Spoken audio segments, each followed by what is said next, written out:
Go. Really? What is your definition of health? Yeah, that's really complicated, right? I think I want to talk about that question, but I want to start by saying that, no one has to be healthy. T. No, right? Like, T. I mean, it's like, no, like there is no governing body that's like out there putting, you know what I mean? It's Yeah. like no one owes anybody that.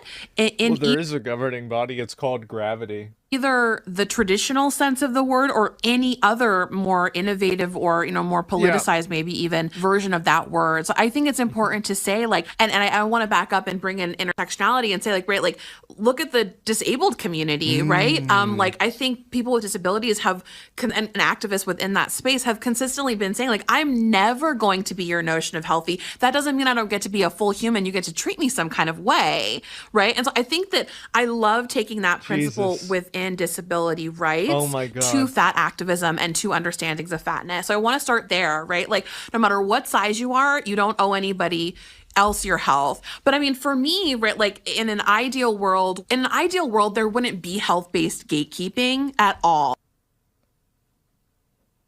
We've really got to come back to Jesus on this whole fat acceptance thing and fat identity. Being fat is not an identity. It's not a way of life. It's just the fact that you eat too much food and you don't exercise enough. Just eat healthy and do exercise. The person with a naturally low caloric budget who eats trash food and spends most of his time on the internet. Well, like, doesn't that prove it though, right? So like, if I can do it, then why can't they do it? What percentage of fat people you think are fat because of hormone imbalance? I mean, there are exceptions. It's a reason it's called an exception. It's because it's not the average. Indeed, hormone imbalance is not the majority. Okay, so then we all know that it's a bunch of people that can't stop eating fucking food. And they've tried to convince themselves that it's Wendy's fault that they can't stop eating Baconators. I don't think we need to fat shame people or whatever, but at the same time, it needs to be acknowledged that being fat is not good.